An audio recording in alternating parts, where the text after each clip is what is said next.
Welcome to the Brain Trust Driving Change podcast. I'm your host, Jeff Bloomfield. And whether you're a leader, a coach, a salesperson, or even a parent, this podcast focuses on how to leverage the science of decision making to help you become a more impactful communicator and a driving force for change.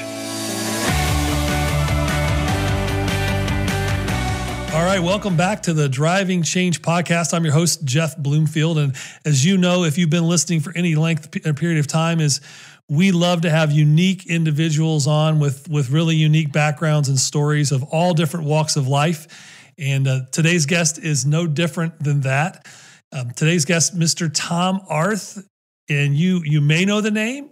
You may not know the name. I will tell you that Tom is a really, really fascinating individual. He was a high school standout stud quarterback from St. Ignatius High School in Cleveland, Ohio.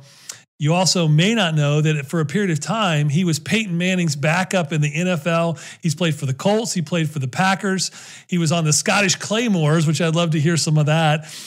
He played for the Toronto Argonauts, the Grand Rapids Rampage, the Georgia Force. But he then also left his playing days behind and became a successful head coach where he won NCAA Division III National Coach of the Year with, I believe, John Carroll. He was the 2016 Ohio Athletic Conference Coach of the Year, College Football Coach of the Year. He's D3Football.com's all-decade team from his own playing days. He just has a storied career as a player and as a coach. Most recently, he was head coach at University of Tennessee, Chattanooga, as well as the University of Akron, my alma mater, former Zip. And his story and how I got to hear Tom talk. We spoke together at an event not too long ago, and I just was taken by his passion for people and for helping develop people and taking his life's experience and helping other people become high performers. And he's just a genuinely good human being, great family guy. So I'm honored to have him on the Driving Change podcast. Tom, welcome to the show. Thanks so much, Jeff. Really appreciate the great introduction. I did not know you were a Zip. I think that was new to me, but really appreciate you having me on. As we spoke before the show, you really was just so impressed by what I learned from you at the event where we met, and was really inspired by what I learned from you. So having this opportunity to be on your podcast and get a chance to know you a little bit better really means a lot to me. So thank you so much for the opportunity to be a part of this. Yeah, we're honored to have you. So I'll hit you with the question we always ask our guests first every single episode. And as a former Midwestern farm boy from Mansfield, Ohio, who grew up playing football, basketball, and baseball myself. If you're listening from somewhere other than Ohio, we didn't have a lot of those other sports in Ohio, most of us. There was a little bit of hockey up where you were from in the north. There wasn't any lacrosse, and very few people I knew played a lot of soccer. So where I grew up, it was football, basketball, and baseball 24/7. And you grew up in Cleveland where you played. So tell me a little bit about your origin story. Take us all the way back. What was life like for the young Tom Arth that turned into this great motivator, a great coach and athlete? Who were those influences early in your life? And what can you think, if you think back to that, almost the childhood experience that led you up to being somebody who wanted to be an NFL quarterback and also being a coach? Tell us that story. Yeah, no, absolutely. As you mentioned, grew up in Cleveland, Ohio, which, to me, is one of the great things. I have 5 kids of my own, and being able to raise them in this area in Northeast Ohio, has really meant a lot to me because I think it's just such an incredible place to grow up for so many different reasons. There's just something about the fabric of the people here and, that really make it special. So I think I certainly experienced that, growing up. And, I think anytime you go back and, what's important to you and sort of your origin, I think you have to talk about your family. I was really blessed to have, incredible parents. My mom and dad have an older sister. My sister was 13 years older than me.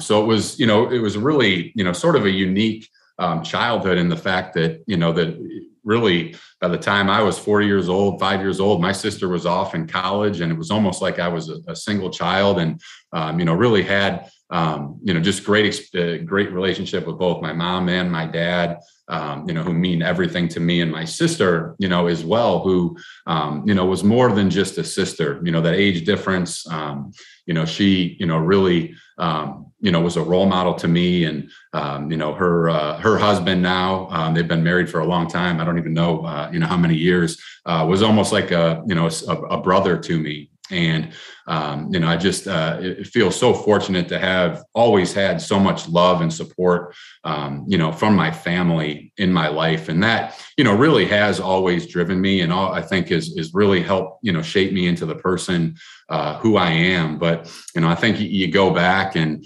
I think about my life and my career. And, I cheated a little bit. I know you had mentioned it in your presentation that the first question you ask on the podcast is always, somebody's why. So I'll be honest, I kind of, thought about it a little bit, here and there, and, what it is. And, I think at the end of the day, for me, like everything, it always comes back to love. And, I think about, the time I was, 5 years old. I really started falling in love with the game of football. And, I remember, the Super Bowl when the 49ers played the Bengals, and, Joe Montana led, that comeback, led the drive, to win the Super Bowl in 1989. And that was really the moment for me, where I knew that's what I want to do. I want to be a quarterback. I want to be a leader. I want to live in that moment. And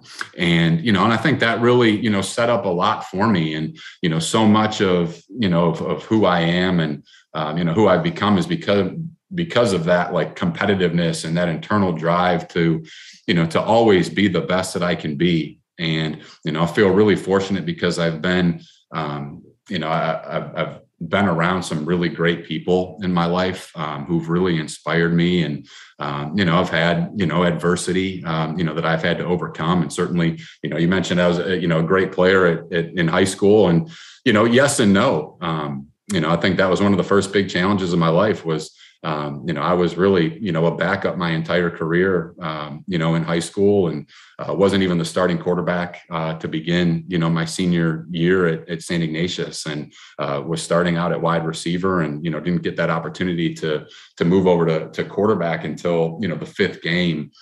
So it was, really, something that, I think has always shaped me was my time at St. Ignatius High School. And, Coach Kyle, who was the head coach at the time, Coach Restifo was our offensive coordinator and quarterback coach. And, my dream since, I can remember, was being the starting quarterback at St. Ignatius. And, when that opportunity, presented itself, it meant everything to me. And, I'm very fortunate for my time there and the people that I met there and the foundation that, that I received, as a student and as an athlete at St. Ignatius, because that really, helped me become the person and the player, that I did, and I took all those things I learned to John Carroll and, and beyond, into the National Football League.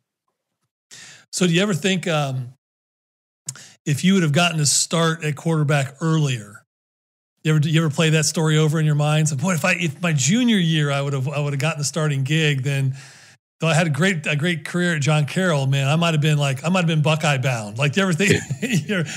Do you ever think about those kind of parts? Yeah, of it? Do you believe that the journey happened the way it's supposed to happen? I do. I believe that it happened the way it's supposed to happen, 100%. And I wouldn't change it at all, because again, it's part of who I am, and it's part of what made me. And and I think that it's only human nature to look back and say, oh, well, I wonder if this would have happened, and where would I be? Where would I have gone? What would I be doing? All those things. But, everything happens for a reason, and I'm exactly where I'm supposed to be. And, those lessons that I learned, persevering through that, and, realizing again, it's kind of an odd dream, when you're 5 years old to, not only do you want to go play in the NFL, which a lot of 5-year-olds have, but what meant the most to me was being the starting quarterback at St. Ignatius High School. And, growing up, even in sixth grade, I had, teachers, that would ask, hey, what's your dream? We had to go around the classroom. I'll never forget this. And, I said, hey, I want to be the starting quarterback at St. Ignatius. And they all laughed, right? They all laughed at me. And, like to be able to never lose that faith in yourself and to always have that belief and that confidence in yourself. And, despite, any adversity, despite things not going your way, and just realizing like, if you keep that belief and you keep working hard and you keep doing everything that you can for your team, that great things are going to happen. And, I learned that lesson pretty early on, in my life, as really probably a, sophomore, junior, senior in high school, what hard work and perseverance and what belief, can really mean, in your life. And certainly, had a great season, from that point at Ignatius. And that really like set me up, I think, for the rest of my life, which includes John Carroll University. Going to John Carroll, is probably the best decision that I ever made. Really the people who I met there and, certainly the opportunities that I've had to go back and coach there have meant everything to me. So one of the things I'm always fascinated by is people go through these stages in their life. At some point, you had, whether maybe it's not, maybe it was an individual person, maybe it was a series of people. At some point, somebody instilled in you the desire to create that dream, and then the path to show you how to get there. It's at some point, right? As athlete, and by the way, for those listening, you hear words like, you're not from Ohio, St. Ignatius High School. Well, you've all watched, shows like Friday Night Lights, and, there's all these big Texas high school football. Really, Ohio, Florida, Texas, and California, in my mind, are the four states that have probably the largest presence of stud football players in America. If you're not from one of those four states, you might be arguing right now. But Ohio has 4 or 5 high schools in it that every year they're the biggest high schools, and they're almost always competing. There's a couple down here in Cincinnati, and they're always playing a couple from Cleveland. And St. Ignatius is one of those high schools. So this is not a no joke where this is kind of like he graduated a class of 75 people in the middle of Podunk, a cornfield in Ohio. This is like legit one of the top high schools in the country every single year. So the fact that you were even able to play your last year there as a starting quarterback is a huge feat. Obviously, you were very talented. But if you think back to that, like, can you articulate like where or who started to lay, when you look back on it, who laid the groundwork for you to show you that you got to have the goal, you got to have the vision, you got to have the dream, but then you got to have the work to get there? Was that a series of folks, or was there one person instrumental when you were younger that you could say that really started here? I think, there's probably a few people, certainly. And again, it's hard to not mention, my parents, when you talk about that, because, the one thing that they always did was believe in me, no matter what it was, whatever, my dream, as I said, I was 5'7", 130 pounds as a high school freshman. And I am going to play in the NFL. And of course my mom's like, oh, absolutely, totally believing in you. So I think that belief from your family and that support from your family, I think always means everything. But I also think about my brother-in-law, as I said, my sister's 13 years older, my brother-in-law, is about the same, maybe 12, 13 years older. And, as I'm growing up 4 or 5, really all the way through, he was relentless on me, always, we were always playing sports, always not even sports, just competing in everything, this game, gotcha last, tag, essentially every time he'd leave or I'd leave, tap and got you last. And I mean, it would turn into a half an hour of sprinting around, trying to be the last one to tag you. I think he really kind of laid that groundwork for me as a competitor and that competitive spirit, because he never let me win. And, almost to a point where you think you look back man, it was a little bit cruel, but it really helped shape me, as a competitor, and really started that internal drive, and that really how much, you have to win. I hate to say hate to lose, but how much you have to win. And, and I think that really started with my brother-in-law. And then, in going, into high school, there was a coach, actually, big reason, one of the biggest reasons why I chose John Carroll, Joe Perella, he was running camps at John Carroll, and he was very close with our offensive coordinator and quarterback coach at St. Ignatius High School, Nick Restifo. And I'd go out to his camps, and, he was really the first person who I had great respect for in football, who I think saw something special in me.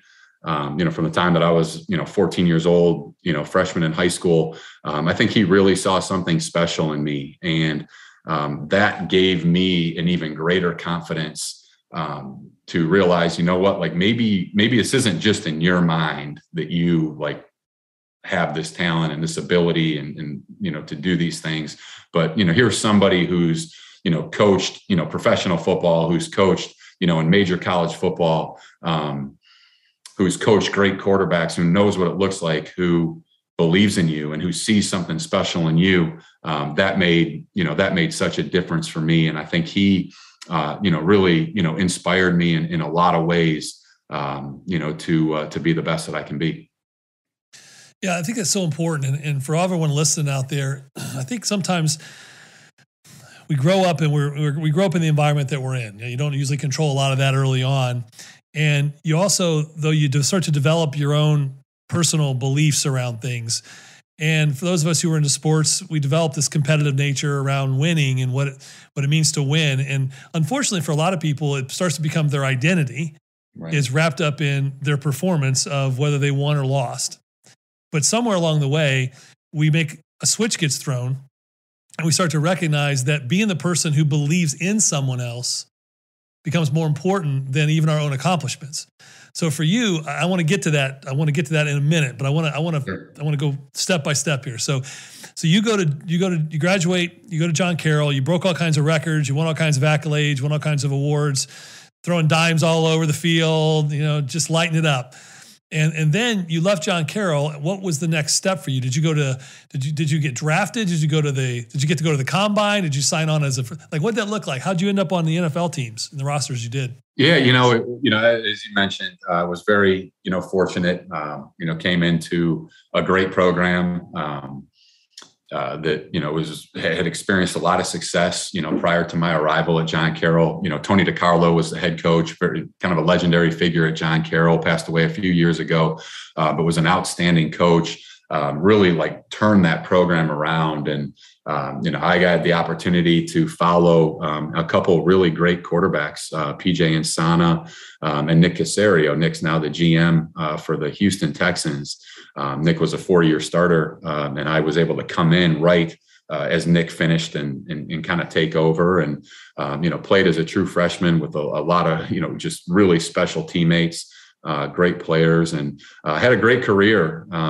My senior year, I got off to a great start and actually tore the labrum in my shoulder in week 6 against Mount Union, which was our big rival, one of the number one program in the country. And, kind of prior to that, there was really I was getting, there were scouts coming in every day. It was meeting with scouts, talking with scouts, just really felt like I had this really great opportunity to live my dream and to realize my dream of playing in the NFL, at least getting that opportunity. And once I tore my shoulder, that really all sort of quieted down. And, I made a decision to not have surgery, immediately. I wanted to come back. We were having a great year, thought we'd have an opportunity to make the playoffs.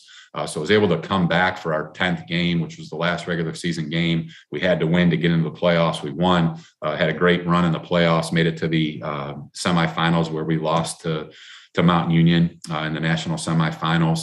But, through that time and, after, my injury and, once I had the surgery after the season, the only team that really stayed in contact with me was the Indianapolis Colts.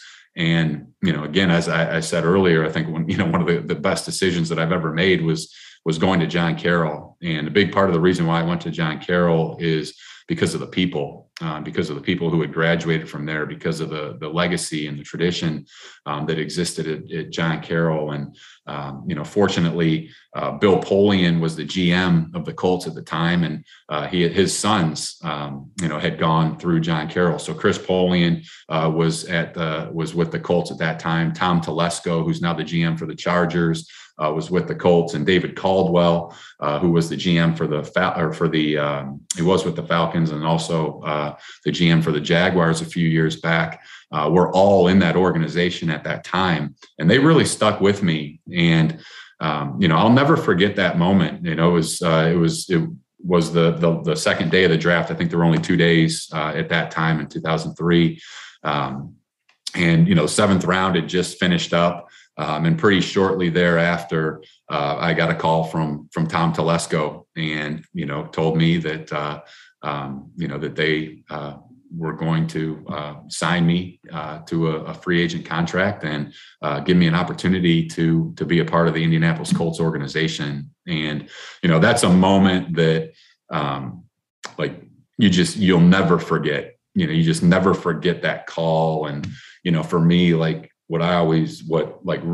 in addition to just that call and, just that emotion, I remember my nephews, my sister's 2 boys, they were young, maybe 5 and, maybe 7 and 3, somewhere along those lines. And I just remember, first person I saw after I hung up the phone, was coming out of my bedroom, going downstairs, was my nephew. And he's like, "Who was that?" And to be able to, have that experience and, share that with him, and to see, how proud he was just I'm emotional talking about it now, because a lot of it, you do it. You got this incredible internal drive inside yourself, and you have all these goals that you want to accomplish. And a lot of it, if you're honest, it's for yourself. But at the same time, so much of it is about the people that you love and the people that you care about. And, was so proud of how proud he was of me in that moment. Well, what's cool about that is that they probably looked up to you in the same way that you looked up to their dad. That's right. Yeah. Right. No, and now here it was kind of full circle. And he helped you as a competitor become the person who ultimately got signed by the Colts. And now his boys, your sister's boys, get to experience that moment with you first. That's pretty cool. And they'll probably talk about that day like it's yesterday, right? It's probably one of their favorite moments themselves now. Now they're probably grown and all that. So I have a bigger question before I ask you my follow-up on that. So you're a Cleveland guy, and we all know the history of the Cleveland Browns. How in the world were they not still interested in you? I would have thought. I mean, here's our native sons sitting right down the street, and we're having an issue with the revolving door of quarterbacks. We should at least give this guy a second or third look here, right? Yeah, that was definitely a tumultuous time for the Browns. At that point, a little head scratcher. Okay, so you sign, you go to the Colts, you go to training camp. Who's on the roster? Who were you? Were you in the moment of holy bleep, I'm standing here talking to this guy? Did you have any of those moments? Yeah, definitely. And what was really cool about all of it was, as I mentioned, I waited until after the season to have surgery. So, the Colts took me knowing really that I wasn't going to be able to perform, my first year. And really had the opportunity to just, kind of sit back and learn, and try to absorb everything that I could. But certainly Peyton Manning, was there. And Peyton, Peyton was Peyton by then. At that point, he was really just, starting to, become, a great player. Certainly, one of the best in the game at that point. And I do, remember, that first time I had the opportunity to meet Peyton, and talk with him. And it's just, it's one of those surreal moments where, you kind of, you know who this is, you've seen him on TV, and then all of a sudden, we're standing here in the locker room together. And, it was really special. And again, just, reminds you of how fortunate you are and how blessed you are, to be able to have that opportunity and to be able to have that type of experience. And, certainly there were other great players, on that team, the Edgerrin Jameses, the, Marvin Harrisons, Reggie Waynes. I mean, so many, Jeff Saturdays, just so many great players, Dwight Freeney's, Robert Mathis, who came in, actually was a rookie same year, and Dallas Clark, so many great players. But, obviously at that time, and for me as a quarterback, just that initial, standing there and oh, there's Peyton, and having a conversation with Peyton, was, was really special, for me. So what do you feel like you learned at that point from a leadership standpoint, watching those guys in an organization like the Colts that was humming? They were fine-tuned, they were winning. You got all pros, almost half the positions right on both sides of the ball. From a leadership standpoint and what it takes to lead an organization successfully, whether it was individuals like a Peyton or whether it was, coaching, who did you see and go, wow, that's something worth emulating? Well, I think definitely Peyton. And at that point, it's so interesting. Like, I never thought about coaching, never knew that I wanted to coach. And I think if I look back and it's like, okay, what would my perspective have been if I had known all along, like, hey, at some point I want to be a coach? How would I, be studying, Coach Dungy and Coach Caldwell and, all these great coaches that I was around, but I was really so absorbed with, being the best player that I could be. And, there was just so much to learn from Peyton. And I think, everybody talks about his preparation. Everybody talks about his intelligence and, what he was able to do, from a mental standpoint, in the game of football. And, being there and seeing it firsthand of how he prepared, of what it means to be a professional, those were things that I certainly recognized and learned from and tried to, apply in my life and, try to really instill in the players that, that I have the opportunity to coach. Is here you have this guy with this, infinite amount of talent, and he is like outworking everybody, and he is doing more than everybody, and he's doing it in such an intelligent way. And, it's really, it was really just, mind blowing, to see, his preparation and the way that he worked. So Peyton certainly, stands out in that. And, as I said, there were great coaches. And while I, wasn't thinking about being a coach and really studying, what they were doing, it doesn't mean they didn't stand out to me. Tony Dungy, just such an incredible leader, such an incredible person.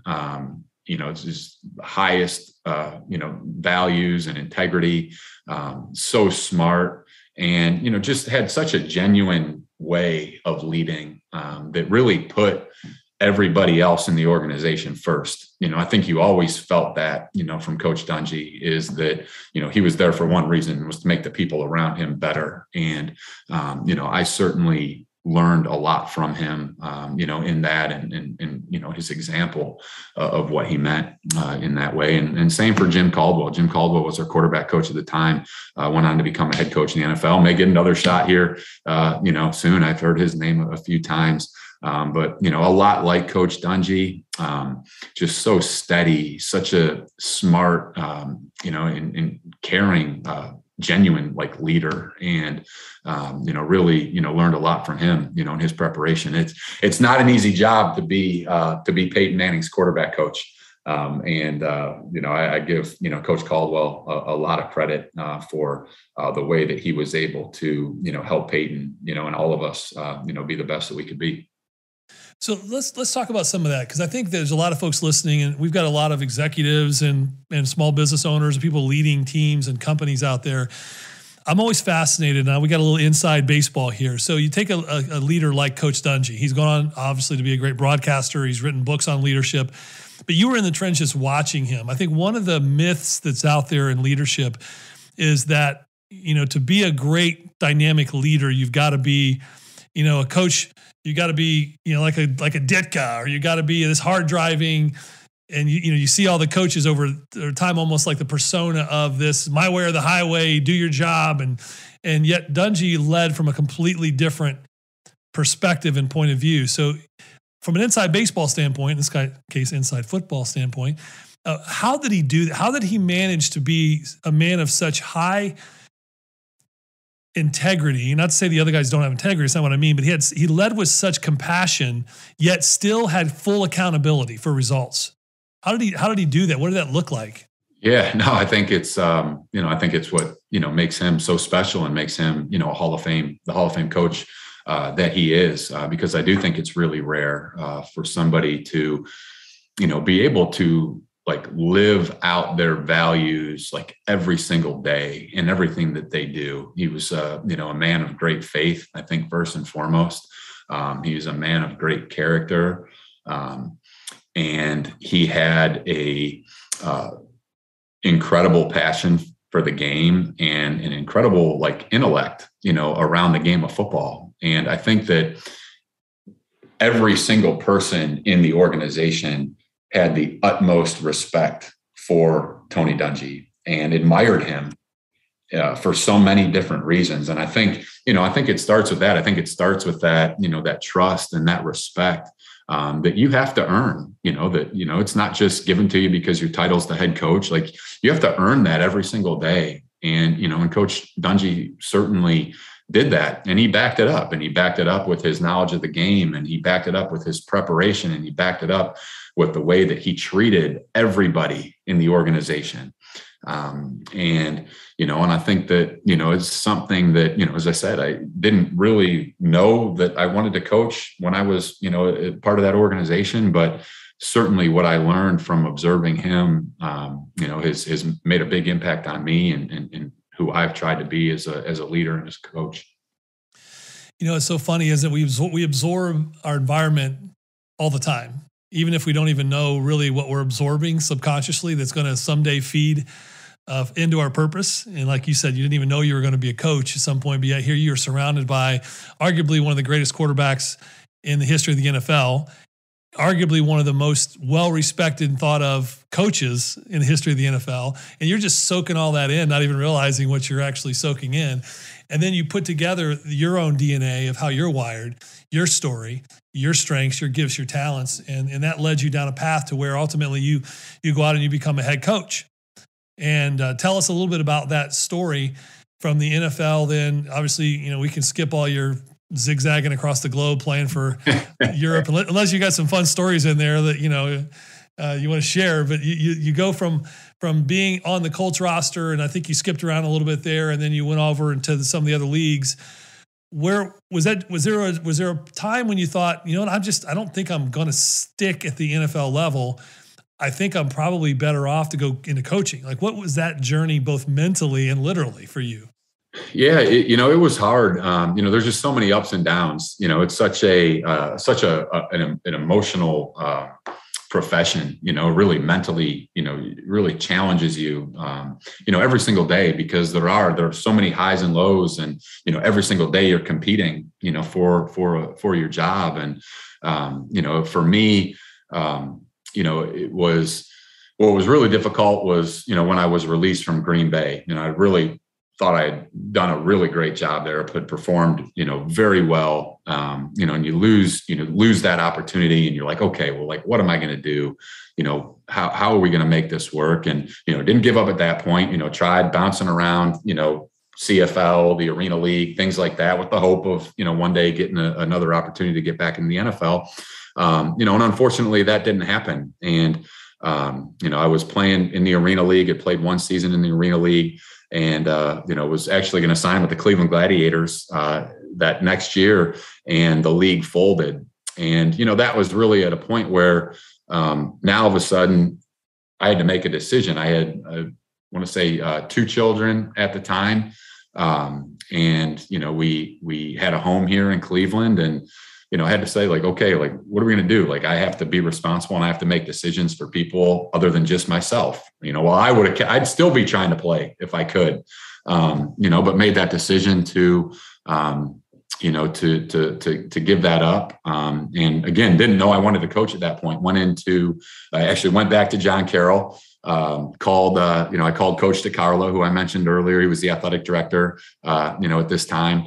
And, asked him, he had helped a lot of players at John Carroll find jobs. I always knew that. It was something I always respected about Coach DeCarlo, was he always helped set people up for their lives as well. And, called him and said, hey, is there anybody you can put me in touch with? I'm not really sure what to do. Haven't thought about anything in my life other than playing. Like, I've never thought a second about like what I would do if playing didn't work out.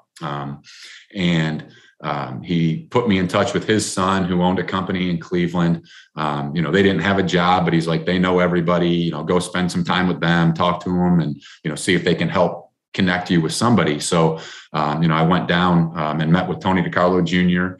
And his partners, Dan Perella, who's also a John Carroll grad, and Vince Thompson, who, all, three, co-founders of this company called IdeaStream Consumer Products at the time. And, spent the day with them. They ended up offering me a job they didn't have, but they offered me a job, really in, kind of a trainee type of role. And, was fortunate, spent a year in that company. And at that point, got a call from my head coach at John Carroll, Coach Regis Scaife. And he said, "Hey, we have a position open. Like, would you be interested in coming back and coaching?" And, that was really the first time where I really, really thought about it. And it was the first time I'd been away from the game, was out of the game for a year. And, it had always been such an important part of my life. And it wasn't, at that point. I was doing some camps and working with quarterbacks on the side, but like football wasn't like a major focal point of my life. And I really missed it. And, I made that decision to go back to John Carroll, to leave, this great company, these great people, great career opportunity, to go back to, to John Carroll, to coach. And, and I did that, because I missed the game, because I love the game. And, and I think, again, like going back to like, the why behind all of this, and, what like became so evident to me, pretty quickly in that is that as much as I love the game, what I found and what I learned was the impact that I was making and that I could make on the young men in our program. And that's, what really changed my mindset and really, changed who I am as a coach, and who I'll continue to be as a coach is, just that understanding of like the opportunity that we have in that role, every single day to make an incredible difference in the lives of other people. And, I'm really grateful, for Coach Scaife for giving me that opportunity, and allowing me to realize, I think, truthfully what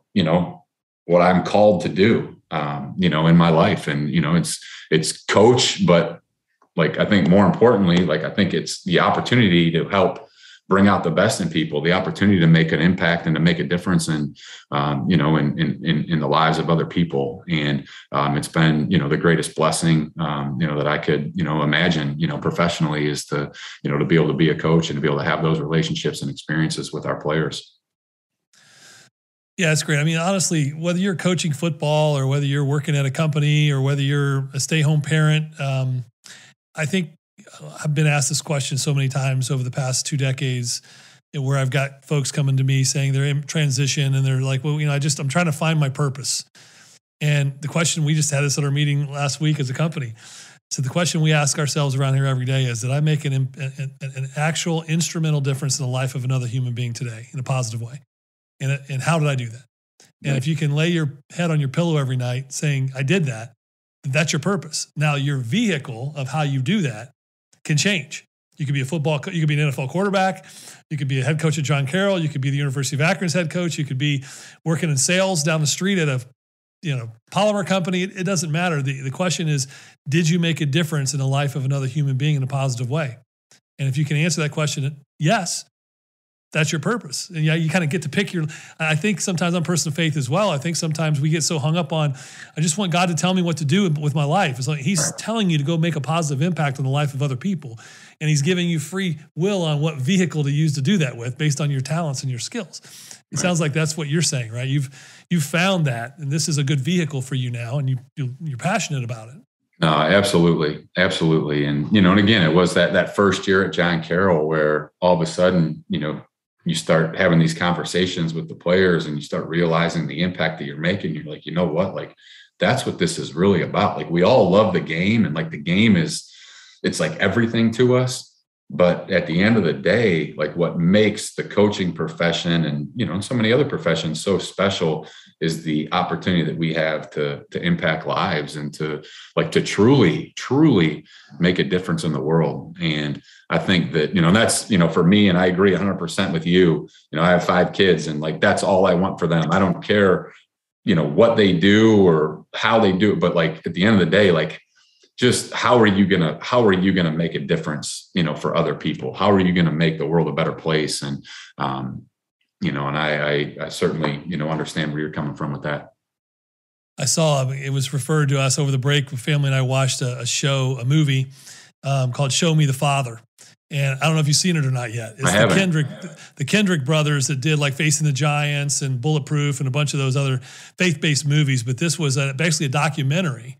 And it features Eddie George, and it features some NFL players and coaches and their story and their journey of ups and downs, and how they found their passion in being a father figure, not as much as a coach, but more as a mentor to these players and to the people in their life that God's entrusted them to. Because at the end of the day, they're not going to put your coaching record on your tombstone. They're not going to put your accolades of all your awards from John Carroll and others and St. Ignatius on your tombstone. They're going to talk about the people that you made a positive impact on. You're going to have players standing up saying, Tom came into my life at this moment, and I was headed down this path. He put me on this path, and that's made all the difference for me. Like, that's what it's about, right? At the end of the day. It's everything. It's everything. That's awesome. Well, so you just left the University of Akron, and now you're in this space between. And, you and I were talking off camera a little bit in the pre-show. You're looking at maybe we're going to see your name popping up for some jobs in the NFL soon. I mean, come on? Give us a little inside scoop here. What's going on? That's, really, I think the goal for me, going back again, when I got into coaching, I think I went into it thinking, I want to be the head coach at John Carroll, and I'll do that forever. And, and as I evolved as a coach, I do think it's kind of always been my dream to coach in the National Football League. And, haven't really been in a position where I could really like put all my energy and effort at that because, as a head coach, you have so much responsibility and you're in a great job, and, you want to really see, where that leads. And, you have staff to consider and their families and all the players you're responsible for. And, being in the position that I'm in now, I think really allows me to explore those opportunities. And again, really fortunate, through my, through the time at John Carroll and all the successful people in the NFL that played football and graduated from John Carroll University, have made some really great, connections. And, I think, and hopeful that there'll be some opportunities to get my foot in the door, somewhere. And I certainly, would love to have that opportunity. So, we'll see. I think now's the time where a lot of those things start to happen. So hopefully I'll have a little bit of a better idea of what the next steps are for me within the next few months. Awesome. Well, we definitely wish you the best. So let's do a quick, as we close, let's do some rapid fire. All right. Some rapid fire. Longest touchdown pass you ever threw? I believe it was 99 yards. I had one in NFL Europe and one in high school at Ignatius. So, okay, let's be real up in here because I used to throw the ball around the yard a little bit myself. How far was it in the air? Or did the receiver do most of the work? Yeah, I would say receiver probably did most of the work on that for sure. Okay. Fair enough. All right, 98. That's impressive. All right, hardest hit you ever took at the NFL level, and who was it by? Who slobber knockered you? I'll tell you, it was actually in NFL Europe. I guess fortunately or unfortunately, depending how you look at it, I didn't take too many hits in the NFL outside of a few in preseason, but took a really hard hit in NFL Europe. I still feel it in my jaw. Kind of came off on a naked and turned around right to a defensive end who put his helmet right in my chin. Never had a chance to even see who it was. So I can't give you a name, but That's even better. You got hit so hard you don't even remember who it was. That's great. Don't even know. All right, a couple more. Fastest person you ever witnessed play the game of football?